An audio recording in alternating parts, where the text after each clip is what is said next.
Sorry, good late night. Hoping I am audible and visible.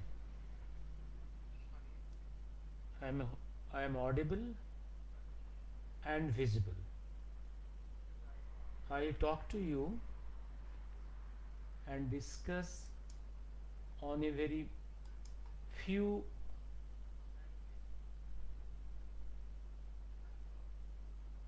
issues today only and for a short time. How am I audible and visible? Hope I am audible and visible.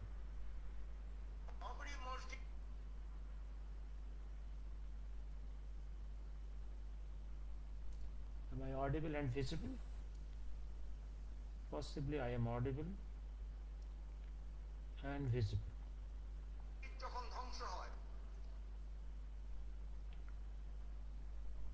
Am I audible and visible? Possibly I am audible. Let me start.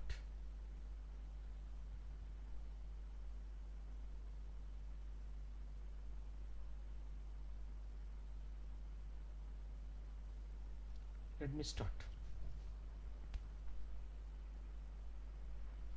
I'll talk today only a few issues. Yesterday at night, I gave a short note in my Facebook about the fall of Jasore Fort in 1971 December in Indo-Pak War. Indo-Pak War. A short note. And the why I gave that note. A small note on the fall of Jasore Fort, which was the biggest, most important fort in East Pakistan, facing India. Underground bunker and a huge arms and a huge army of East Pakistan. How it fell,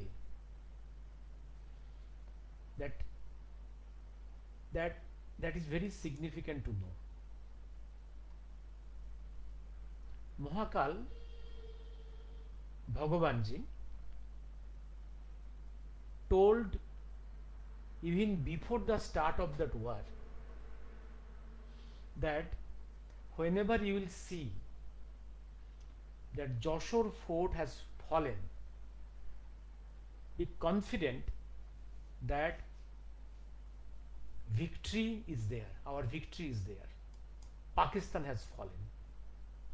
The very fall of Jasore Fort will signify the fall of Pakistan. And that talk was by Mahakal to his disciples in close circle even before the war. And they kept it sacred to their chest.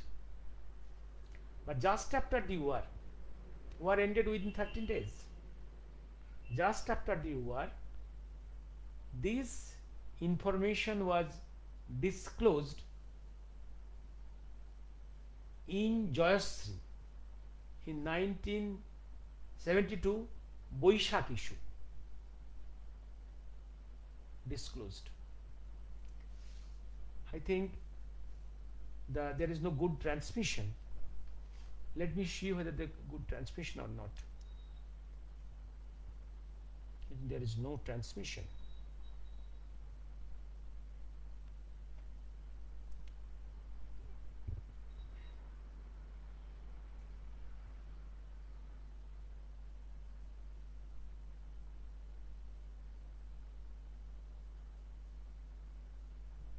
Sorry, possibly there is no transmission. I do not know why.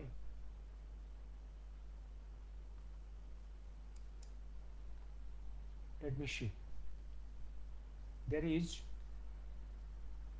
let me see what was the information. to the disciples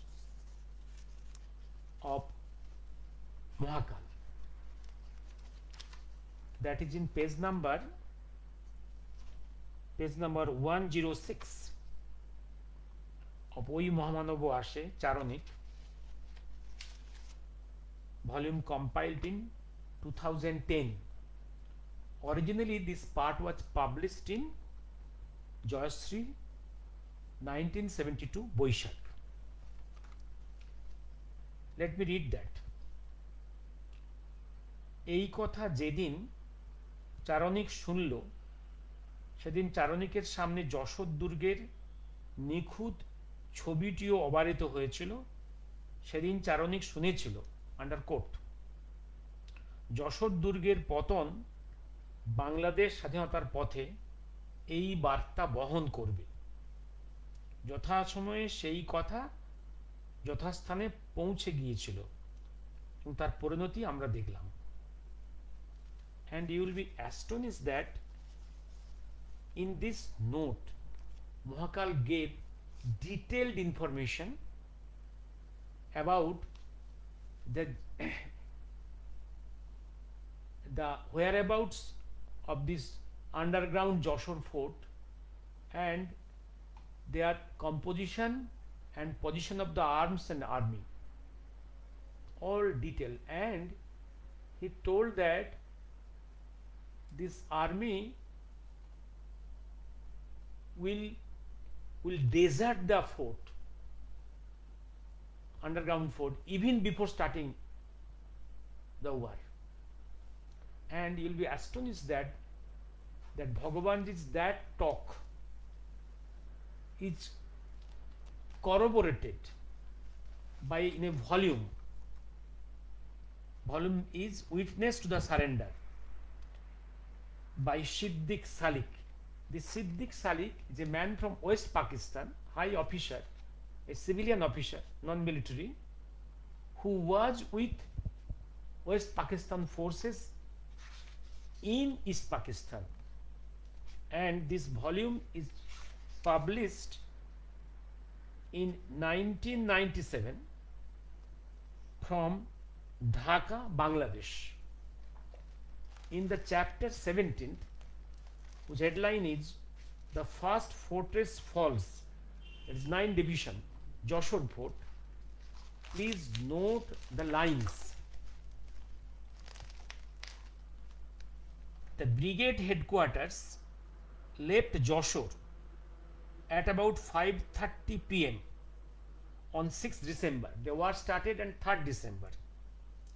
Abandoning the fortress without firing a shot, they did not even destroy the rich ammunition dump. The enemy, who anticipated a bloody battle for Jasore, however, did not occupy it till 11 a.m. next day. Even 2 days after the fall of Jasore, Eastern Command continued to claim that a battle was still raging there. Meanwhile, many foreign correspondents who had entered Jasore with the Indian troops reached Dhaka and ridiculed our unrealistic claim. Am I audible, Joydev Babu? I was afraid possibly you are not being able to listen to me. They said that they had seen our brigade commander's vacant tent with his half-burned cigarette in the ashtray, as well as our abandoned brigade headquarters, where the clerks had not the time to pull out the paper from their typewriters. Clear? How brilliant collaboration. Think of to what extent Mahakal penetrated and how he foresaw the beginning of the Bangladesh Liberation War and end of the war. Once I discussed from Mahakal Kathon how Bhagavanji Mahakal told to his disciples how General Death, Lord Shiva, planned and executed that plan to bring out Dalai Lama when he was encircled by Red Army in the capital of Tibet in Lhasa, and bringing out in a mysterious way, courageously, to India, how he executed. And that was in early 70s, disclosure to the disciples of Bhagavanji, recorded in the diaries of the disciples. And in 30 years after that, I heard from the lips of Dalai Lama when he was discussing to the BBC correspondent in BBC live broadcast the same facts, how mysteriously, under a plan, he was able to come to India, sneaking out from the encirclement of the Red Army. Exact narrative. This is Mahakal. This is Mahakal. And today I shall discuss only in small thing. And one thing I tell you, there are so many reports of how the Afghan-Pak and Indo-Pak border war situation is going, in which directions, how many forces, foreign forces and Indian forces are being deployed and where. There are so many reports. Also in the Burma-Bangladesh border, Indo-Bangladesh border, there are changes, army positions and different alliances changing, whatever. But for last about 40 years, I am clearly telling one thing. What Bhagavanji has told, that will be, that will be. Collapse of Pakistan, fragmentation of Pakistan, that is written in Mahakal Kathans, either in Oi Mahamanava Ashe or Mahakal Kathan or in Nitejiteke Bhagavanji, wherever it is published in parts. And also changes in the Burma, Bangladesh, this side, there will be changes of geography. This will happen. And then I will go to, and also there are reports that hundreds of Pak soldiers are deserting the army. High officers are resigning. And in reports they are seen in Pak Prime Minister and Pak Chief of the Army, one is missing for days, other has been admitted to the hospital. So many reports are there. Then I will go to an article today published in Jugo Shankho. Today is 30th April. 30th April is a Black Day of Bengal. Black Day of Bengal.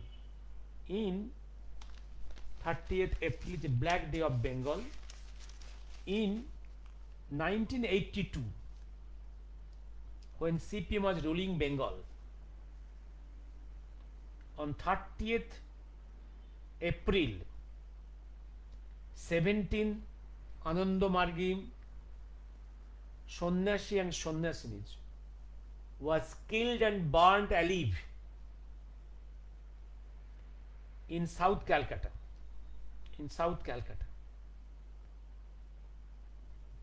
We should not forget that. This is the character of the communists. 17 Anandamargis was burnt alive burnt alive, and there was no justice, no justice, justice denied. And this is the character of the communists throughout the world. After 1917 Rus revolution, there are many bloodbaths. Both Lenin, then Stalin killed in millions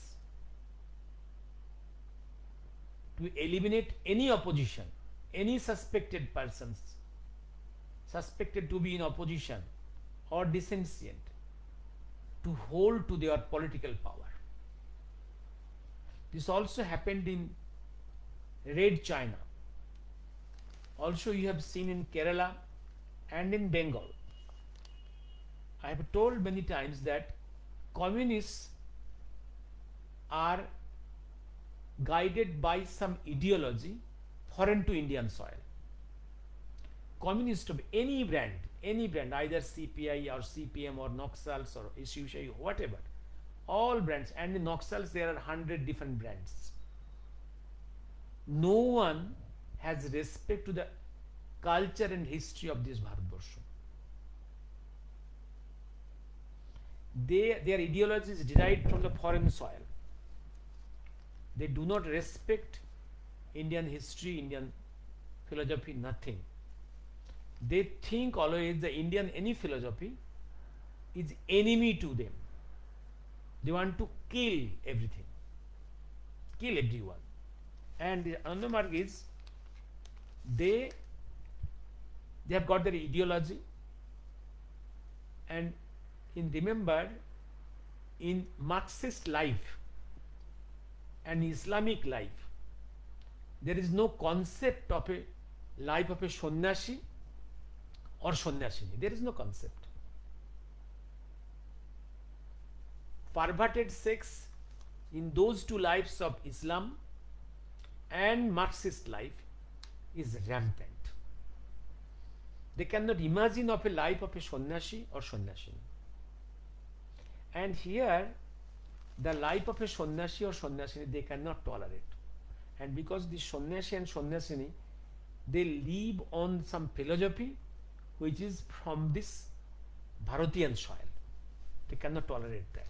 And from the very beginning, their communist agenda is to kill these forces like Ananda Margis, who bases their philosophy on the Indian philosophy.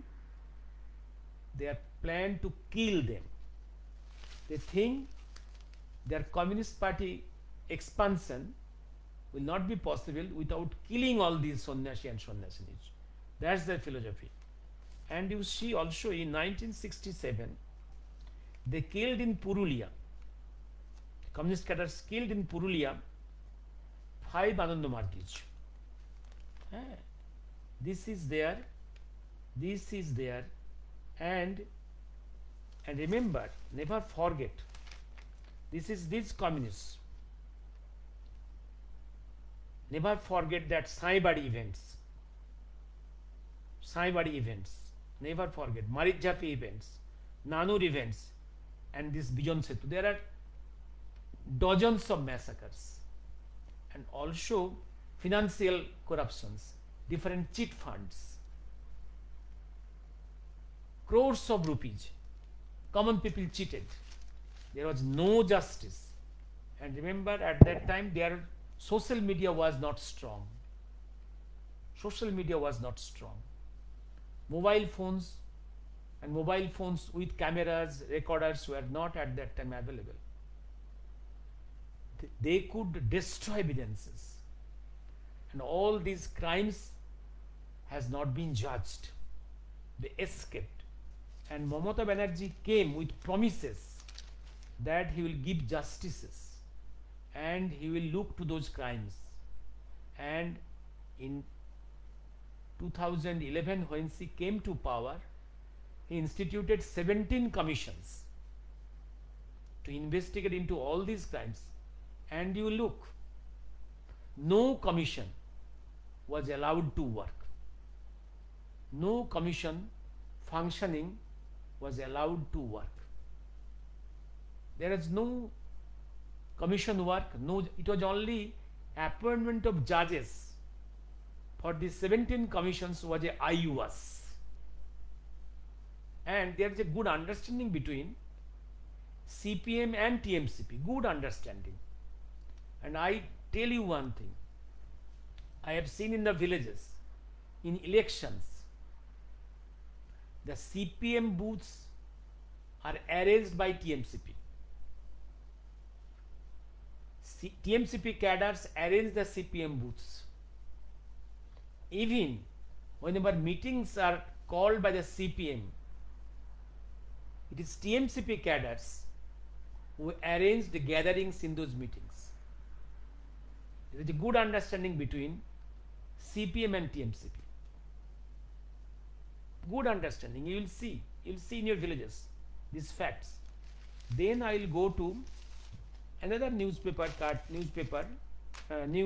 article in on Monday, Jasore, on Akshaya Tritiya. Akshaya Tritiya is very important in our cultural life of Bharat. Very important in ages. What I see from this writing of some Gautam Kumar Bhadra in the page 4 of Jasore, 14th Boishakh, very important to know, because we have to read pages of our history heritage, because what Mahakal has designed, the new structuring of Bharatvarsha on our history and heritage, imbibing all knowledge, science and all technology, whatever, all modern science and technology from all over the world. But basis is our history and heritage.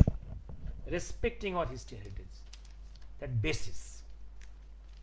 What is Akshaya Tritiya in history? What I see, মহাভারতে শ্রীকৃষ্ণকে জড়িয়ে এই তিথিতে ঘটেছিল একাধিক গুরুত্বপূর্ণ ঘটনা in the life of Sri Krishna. As per Mahakal, Sri Krishna is a historic character, is not an imaginary character. History, Ramayana, Mahabharata is our part of history. This is by Mahakal. And also excavations, archaeological survey or excavations, everything is supporting that idea, that Ramayana, Mahabharata all are part of our history. And on this day, the chess, that is Daba Khela, chess, held, on which day the Pandavas was defeated and Draupadi was humiliated. This was that dark day, Akshaya Tritiya. Then Parashuram was born on this day, Parashuram. Third, there's so many. It is in our record that on this day the Ganga descended from the head of Lord Shiva to the earth. Fourth is important is, and also this day is very important for the Jains. Jain ধর্মের প্রথম তীর্থঙ্কর ঋষভদের অক্ষয় তৃতীয়ার দিন তার জন্ম. It is the birthday of the founder of Jainism. And অক্ষয় তৃতীয়ার পুরীধামে জগন্নাথ দেবের 21 দিন ব্যাপী চন্দন যাত্রা শুরু.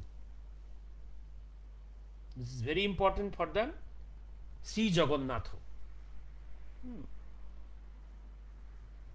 And also, and from this day the chariot of Jagannath, preparation is started.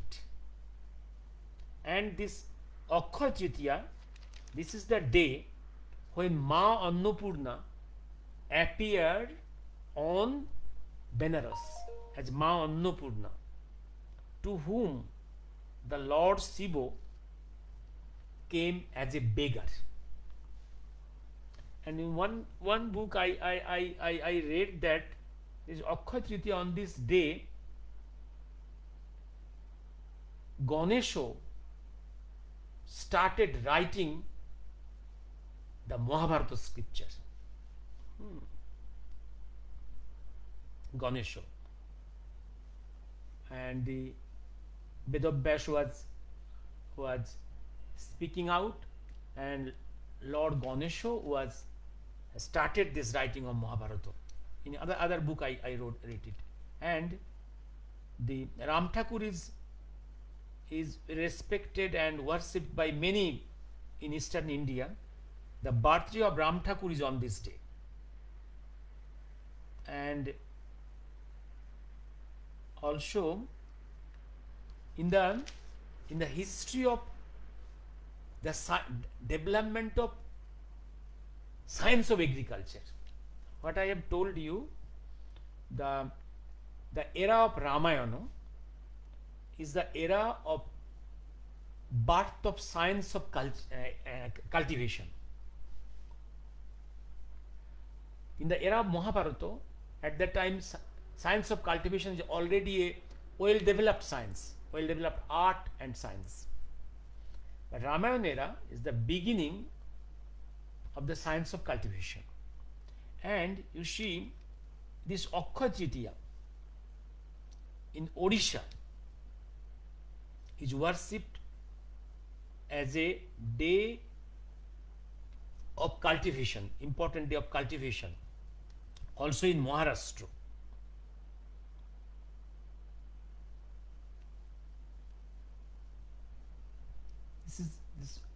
We should know this. Because we the Bengalis has become Siku Maku Kongus. We have lost our habit of respecting our history heritage, to read our history heritage, our culture, our worships, all these things. Let me stop here today. And again I am repeating, whatever, war is not a easy joke. Many is thinking so much, shouting so much. War is not so easy, particularly when India is a democratic country. For the government of a democratic country, it is not easy to start a war, because there are, particularly in a soft country like India, many enemies are here. And in last 8 decades after partition, many foreign forces, enemy forces have been nourished by different Sikumaku Kongu parties at their vote banks. India has to fight enemies in the east, enemies in the west. On the north, they are the foreign forces. It is easy to fight the foreign forces, but difficult to fight the forces within. And whatever in the all party meetings held by the government of India or by Prime Minister or by Home Minister, they may speak, the parties will have spoken that they agree to whatever the government decides. But you see how they are behaving really on the ground. They are trying to sabotage. They are trying to sabotage all the works, all the attempts of the government of India. They are the enemies. And what is the ultimate result? For a period, our western side of India, Pak-Afghan region will be fragile and changing, multiple forces working there, active there, different alliances changing. Also in the eastern side, Burma Bangladesh area, fragile area, changing. Also inside, enemies will, our enemies will, enemies to our nation will not remain idle. They will try to act against our government, act against our national interest, because the stronger the government here, stronger the unity, the vested interest of these parties, of these individuals will be crushed. Because in the name of democracy, some individuals are controlling the political parties, and some families are has controlled the country for decades.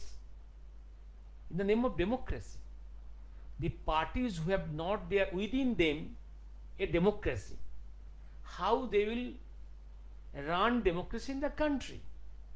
All these individuals, individual based parties and family based parties, which is very active and strong for 8 decades in the country, cannot be the friend of the people of this country. They are the enemies of the people of this country. They have got their own family agendas or individual agendas. Those will disrupt situation in India. That means we have to fight within the country and also on the boundary.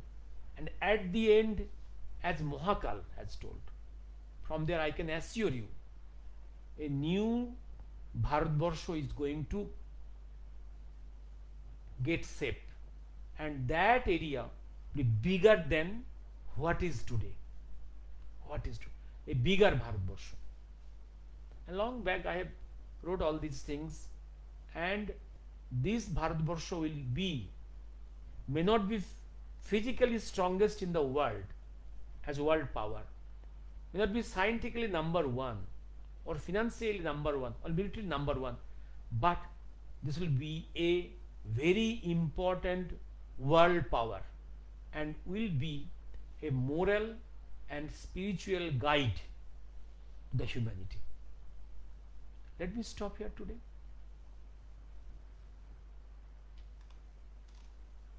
But for a period, the situation will be very hot and fragile.